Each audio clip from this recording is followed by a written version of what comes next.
This video will teach you how to wire ribbon or neon to the universal amplifier.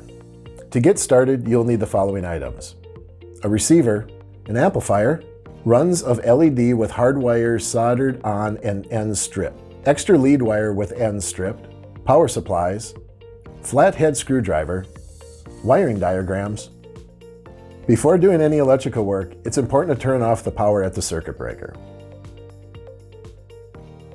Step 1. Wire the receiver on the output side with first run of LED and first bridge wire. Refer to the wiring diagram to see which ports you use for your wires.